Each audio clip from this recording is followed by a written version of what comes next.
जय हिंद वंदे मातरम। स्वागत है आपका हमारे YouTube channel education with Verma में। आज हम सीटेट मैथ के महत्वपूर्ण नोट्स लेने वाले हैं जिनको आपको जान लेना चाहिए, तो वीडियो को बिल्कुल ध्यान से देखिएगा। प्राकृतिक संख्याएं, गिनती की संख्याओं को प्राकृतिक संख्याएं कहते हैं। जैसे 1 2 3 4 5 6 7 8 अनंत तक की जितनी संख्या हो जाएंगी वे सभी क्या हो जाएंगी, हमारी प्राकृतिक संख्या हो जाएंगी। अब जानते हैं पूर्ण संख्याएं, यानी प्राकृतिक संख्याओं के साथ अगर शून्य को भी शामिल कर लिया जाए, यानी 0 1 2 3 4 5 अनंत तक की जितनी संख्या हो जाएंगी वे सभी हमारी क्या हो जाएंगी, पूर्ण संख्या हो जाएंगी। अब आगे जानते हैं परिमेय संख्याएं, वेरी मोस्ट इंपॉर्टेंट। वह संख्या जो p/q के रूप में लिखी हो उसे परिमेय संख्या कहते हैं।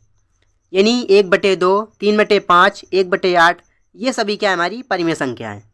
अब आपसे पूछ लिया जाए क्या 3 जो है परिमेय संख्या है, तो क्या बोलेंगे? देखो यहाँ पर 3 के नीचे हम 1 लिख सकते हैं, यानी ये p/q रूप के रूप में लिख गया, यानी p/q यानी परिमेय संख्या हो जाएगी। अब आगे जानते हैं सम संख्या। वह संख्या जो 2 से पूर्णतः विभाजित हो उसे सम संख्या कहते हैं। यानी कोई भी संख्या है, अगर उसमें आप 2 से भाग कर रहे हैं और पूरा पूरा भाग चला जा रहा है तो क्या हो जाएगी, वह पूर्णतः क्या हो जाएगी, विभाजित हो जाएगी, तो वह सम संख्या कहलाएगी। जैसे हम पूछ लें कि क्या 12 जो है, मान लीजिए 12 लिखा, क्या ये सम संख्या है? अगर इसमें 2 से भाग लगाएंगे तो कितनी बार जाएगा, 6 बार जाएगा। मान लीजिए हमने लिख लिया 32 लिख लिया, कितना लिखा, 32, तो ये क्या ये हमारी सम संख्या है कि नहीं है? देखो इसमें 32 में भी 2 से भाग लगाएंगे 16 आएगा।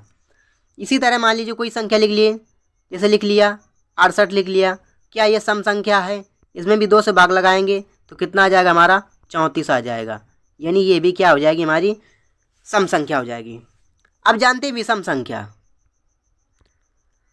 वह संख्या जो 2 से पूर्णतः विभाजित ना हो उसे क्या कहेंगे, हम विषम संख्या कहेंगे।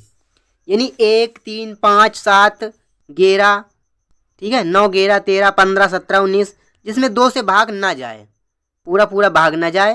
जैसे हम 5 में 2 से भाग लगाएंगे तो कितना आ जाएगा, 5 में 2 से भाग लगाया, 2 दूनी 4, 4 बार गया, एक शेषफल बच गया। इसी तरह सभी संख्या हो जाएंगी जिनमें लगभग एक शेषफल जरूर बचेगा, तो ये हमारी क्या हो जाएंगी, विषम संख्या हो जाएंगी। अब आगे जानते हैं भाज्य संख्याएं, वेरी वेरी मोस्ट इंपॉर्टेंट। वे संख्याएं जो एक एवं स्वयं के अलावा किसी अन्य संख्या से पूर्णतः विभाजित हों उसे हम क्या कहेंगे, भाज्य संख्याएं कहेंगे। जैसे मान लीजिए कोई संख्या क्या कह रहा है, एक और स्वयं के अलावा। हमने मान लीजिए अब लिखा कितना, हमने लिखा 6 लिख लिया। अब ये क्या है, भाज्य संख्या है या फिर अभाज्य संख्या है? देखो इसमें हम भाग करके देख रहे हैं किस किस से कट जाएगा। देखो ये 2 से भी कट जाएगा, 3 से भी कट जाएगा, 1 यानी 1 से भी कट जाएगा, और स्वयं 6 से भी कट जाएगा। यानी अगर इसमें 2 से भाग लगाएंगे तो कितनी बार जाएगा, 3 बार जाएगा। 3 से भाग लगाएंगे 6 में तो कितनी बार जाएगा, 2 बार जाएगा। अगर 1 से भाग लगाएंगे तो 6 का नम 6 हो जाएगा, और 6 से भाग लगाएंगे तो 6 का नम भी 6 हो जाएगा।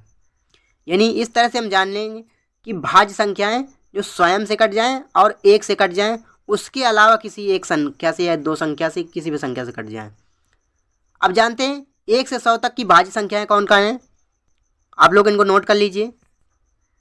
2 4 6 8 9 10 12 14 15 16 18 20 21 22 24 25 26 27 28 30 32 33 34 35 36 38 39 40 42, यानी जितनी भी संख्या हो जाएंगी आप लोग इनको नोट कर लीजिए।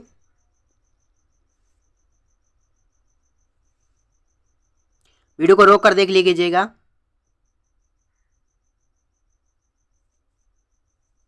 यानी ये सभी क्या हो जाएंगी, हमारी 100 तक की भाज्य संख्या हो जाएंगी। अब आगे जानते हैं अभाज्य संख्याएं। वे संख्याएं जो एक एवं स्वयं के अलावा किसी अन्य संख्या से पूर्णतः विभाजित ना हो उन्हें हम क्या कहेंगे, अभाज्य संख्याएं कहेंगे। अब 1 से 100 तक जान लेते हैं अभाज्य संख्याएं कौन कौन सी हो जाएंगी। यानी 1 से कट जाएं और स्वयं से कट जाएं, उसके अलावा किसी संख्या से विभाजित ना हो। जैसे मान लीजिए हमने लिख लिया 13 ले लिया, कितना लिया, 13। अब 13 देखो 1 से कट जाएगा और 13 से कट जाएगा, और दूसरी संख्या से किसी संख्या से नहीं कटेगा। कटेगा तो उसमें शेष फल आएगा, हमको शेष फल नहीं लाना है। तो ये सभी क्या हो जाएंगे, हमारी अभाज्य संख्या हो जाएंगी। जैसे जानते हैं 1 से 100 तक के बीच की कौन कौन सी अभाज्य संख्या हो जाएंगी, 2, 3, 5, 7, 11, 13, 17, 19, 23, 29, 31, 37, 41, 43, 47, 53, 59, 61, 67, 71, 73, 79, 83, 89 और 97। कितनी संख्या हो गई, 1, 2, 3, 4, 5, 6, 7, 8, 9, 10, 11, 12, 13, 14, 15, 16, 17, 18, 19, 20, 21, 22, 23, 24 और 25। देखो 25 संख्या ये हो गई, और साथ ही ये हमारी हो जाएंगी जो भाज्य संख्या ली हुई है ये हमारी हो जाएंगी, यानी कुल मिला के कितने हो जाएंगे, 99। एक को ना हम भाज्य में गिनेंगे और ना ही अभाज्य में गिनेंगे। अब जानते हैं क्षेत्रफल। वर्ग का क्षेत्रफल क्या होता है, भुजा गुणित भुजा, और वर्ग का परिमाप अगर पूछा जाए तो क्या हो जाएगा, 4 गुणित भुजा। अब जानते हैं आयत का क्षेत्रफल क्या होता है। आयत का क्षेत्रफल लंबाई गुणित चौड़ाई अगर आ रहा है तो क्या हो जाएगा, हमारा आयत का क्षेत्रफल हो जाएगा। अगर 2 यानी 2 यहाँ पर होगा, कितना होगा, यहाँ पर 2 लिखना है इस तरह से 2। जानते हैं वृत्त का क्षेत्रफल क्या होता है, पाई आर स्क्वायर। पाई का मान कितना होता है, पाई का मान होता है हमारा 22/7, यानी 22/7 पाई की जगह रखेंगे। ये होता है हमारा किसका मान, पाई का मान, पाई आर। और वृत्त का व्यास होता है 2 गुणित त्रिज्या, यानी त्रिज्या का 2 गुना होता है कौन, व्यास। अब जानते हैं देखो 1 मीटर बराबर होता है 100 सेंटीमीटर। इनको आप लोग नोट कर लीजिए जिनमें प्रॉब्लम हो आपको। 10 मिलीमीटर बराबर हो जाएगा 1 सेंटीमीटर, और 10 सेंटीमीटर बराबर हो जाएगा 1 डेसीमीटर। 10 डेसीमीटर की बात करेंगे तो बन जाएगा हमारा 1 मीटर। अब आगे जानते हैं 10 मीटर बराबर क्या हो जाएगा, 1 डेकामीटर, और 10 डेकामीटर बराबर बन जाएगा 1 हेक्टोमीटर। और बात करें 10 हेक्टोमीटर यानी 1 किलोमीटर। अब ग्राम की बात करते हैं जिनमें वजन तौला जाता है। 1 किलोग्राम बराबर क्या हो जाएगा, 1000 ग्राम, यानी 1 किलोग्राम में कितने ग्राम होते हैं, 1000 ग्राम। उसी तरह आधा किलोग्राम कितना हो जाएगा, 500 ग्राम, यानी आधा किलोग्राम में कितने हो जाएंगे, 500 ग्राम, 500 ग्राम। अब बात करें 1 कुंटल, 1 कुंटल में कितने किलो होते हैं, तो 100 किलोग्राम होता है 1 कुंटल बराबर। अब 1 टन की बात करेंगे तो 1 टन बराबर कितना होता है, 10 कुंटल। अब ये बात करें 1 हेक्टोग्राम तो कितने होते हैं, 1 हेक्टोग्राम में 100 ग्राम होते हैं। अब 1 डेकाग्राम में कितने ग्राम होते हैं, तो 10 ग्राम हो जाएंगे। अब जानते हैं समय के बारे में। 1 शताब्दी बराबर क्या हो जाएगा, 100 वर्ष, यानी 1 शताब्दी में कितने वर्ष होते हैं, 100 वर्ष। 1 दशक में कितने वर्ष होते हैं, 10 वर्ष। और 1 वर्ष में कितने महीने होते हैं, तो 12 महीने होते हैं। और दिन की बात करें तो सामान्य वर्ष में 365 दिन, और अगर लीप वर्ष की बात करें, अधिवर्ष की बात करें तो इसमें हो जाएंगे 366 दिन।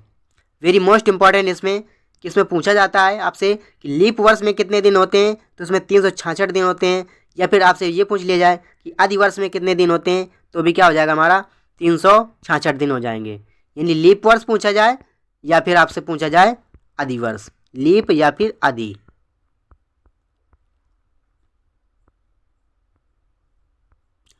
अब आगे जानते हैं 1 माह बराबर क्या होता है। 1 माह में देखो 28 दिन होते हैं, फरवरी में 29 दिन होते हैं। अगर लीप वर्ष हो रहा है तो 29 दिन होंगे फरवरी में, और 30 और 31 दिन सभी क्या हो जाएंगे, हमारे 1 महीने के दिनों की संख्या हो जाएंगी। अब 1 सप्ताह में जानते हैं कितने दिन होते हैं, तो सभी लोग जानते हैं 1 सप्ताह में 7 दिन होते हैं। बात करेंगे 1 घंटा में, तो 1 घंटा में मिनट कितने होते हैं, तो 60 मिनट होते हैं। 1 मिनट की बात करेंगे तो 1 मिनट बराबर हो जाएगा 60 सेकेंड। आधा घंटा की बात करेंगे तो कितने हो जाएंगे, 30 मिनट, यानी 60 में अगर 2 से भाग देंगे यानी आधा हो जाएगा, तो कितने मिनट बन जाएंगे, 30 मिनट। 3/4 घंटा, यानी 3/4 घंटा, यानी 60 का 3/4 निकालेंगे तो कितना आ जाएगा हमारा, 15 मिनट। इसी तरह 60 का अगर 1/4 यानी 1/4 घंटा, तो कितना आ जाएगा, 15 मिनट। अब आगे जानते हैं लीटर। 1 लीटर बराबर कितने मिलीलीटर होते हैं, तो सभी दिन जानते होंगे 1000 मिलीलीटर। अब 1 किलो लीटर बराबर कितने हो जाएंगे, 1000 लीटर। अब 1 हेक्टोलीटर, हेक्टो का मतलब होता है कितना 100, तो 1 गुणित 100 यानी 100 लीटर हो जाएगा। अब 1 डेका लीटर, डेका का मतलब होता है 10, तो यानी 10 लीटर हो जाएगा। 1 डेसी लीटर, हम यहाँ से 1 डेसी लीटर निकालेंगे तो क्या हो जाएगा 1/10। ये कितना लिखा हुआ है 1/10 लिखा हुआ है, 1/10 लीटर। 1 सेंटीलीटर बराबर हो जाएगा 1/100, कितना 1/100।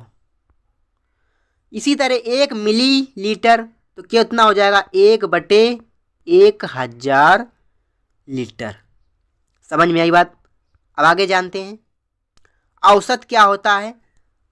ये आपसे पूछा जा सकता है कि औसत या मध्यमान निकालिए, तो इसमें साधारण सा फार्मूला होता है कि जितने भी कुछ पद दिए हों उन सभी का योग कर लीजिए और जितने पद दिए हों उनकी संख्या, यानी जैसे मान लीजिए जाए आपसे पूछ लिया जाए कि आपको औसत निकालना है 5, 6 और 8 का, तो क्या करेंगे कुल पदों की हम क्या करेंगे संख्या, कुल पदों का योग निकालेंगे, यानी 8, 6, 14 हो जाएंगे। ठीक है, 14 और 5 कितने हो जाएंगे हमारे, 14 और 5 हो जाएंगे 19। अब 19 में हम किससे भाग देंगे 3 से भाग देंगे। ठीक है, तो कितना हो जाएगा हमारा 3 से भाग लगाएंगे तो कितना आ जाएगा, देखो 36 का 18, 6 दशमलव कितना हो जाएगा, यहाँ पर 1 बचेगा, इसके बाद कितनी में आ जाएगा 3 दूनी 6, तो 6 दशमलव कुछ करके आ जाएगा।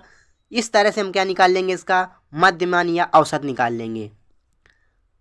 आपको हमारा वीडियो कैसा लगा, अगर आपको हमारा वीडियो अच्छा लगा हो तो वीडियो को लाइक कर दीजिए और चैनल को सब्सक्राइब कर लीजिए।